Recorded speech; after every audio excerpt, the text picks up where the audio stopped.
ग्रामीण इलाकों पर शासन करना। कंपनी दीवान बन जाती है। 12 अगस्त 1765 को मुगल बादशाह ने ईस्ट इंडिया कंपनी को बंगाल का दीवान नियुक्त किया।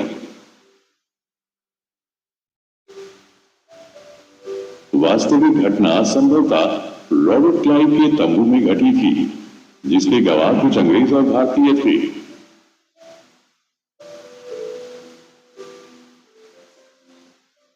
दीवान के रूप में कंपनी अपने नियंत्रण वाले क्षेत्र का मुख्य वित्तीय प्रशासक बन गई। अब उसे भूमि का प्रशासन करने और उसके राजस्व संसाधनों को व्यवस्थित करने के बारे में सोचना था। इसे इस तरह से किया जाना था जिससे कंपनी के बढ़ते खर्चों को पूरा करने के लिए पर्याप्त राजस्व प्राप्त हो सके।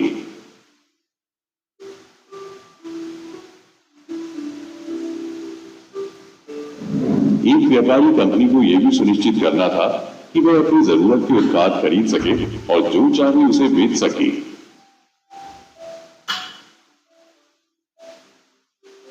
इन वर्षों में कंपनी ने यह भी जान लिया था कि कुछ सावधानी के साथ आगे बढ़ना होगा।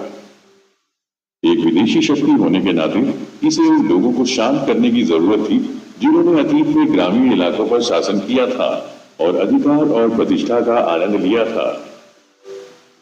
जिन लोगों के पास स्थानीय सत्ता थी उन पर नियंत्रण रखना था, लेकिन उन्हें पूरी तरह खत्म नहीं किया जा सका।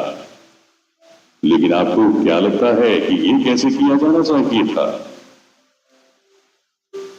इस अनुखंड में हम देखेंगे कि कैसे कंपनी ने ग्रामीण इलाकों को उपनिवेश बनाया,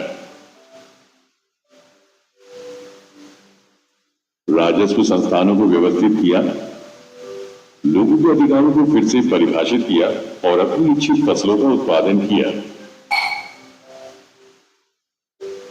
कंपनी के लिए राजस्व। कंपनी दीवान बन गई थी, लेकिन वो अभी भी खुद को मुख्य रूप से एक व्यापारी के रूप में ही देखती थी। यह एक बड़ी राजस्व आय चाहती थी, लेकिन मूल्यांकन और संग्रह की कोई नियमित प्रणाली स्थापित करने के लिए तैयार नहीं थी। प्रयास ये था कि जितना हो सके राजस्व बढ़ाया जाए और जितना संभव हो सके उतना बढ़िया सूती और रेशमी कपड़ा खरीदा जाए।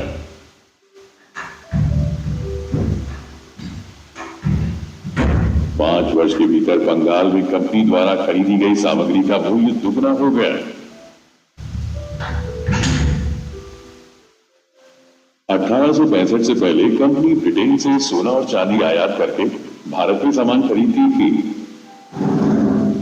अब बंगाल में एकत्रित राजस्व निर्यात के लिए सामग्री की खरीद को वित्त पोषित कर सकता था।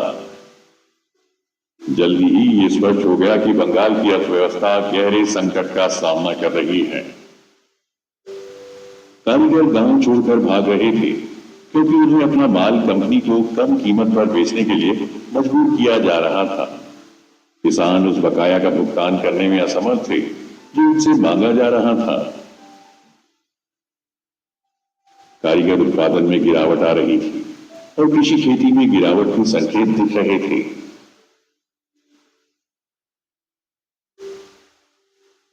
फिर 1770 में भयानक अकाल में बंगाल में 100 लाख लोग मारे गए।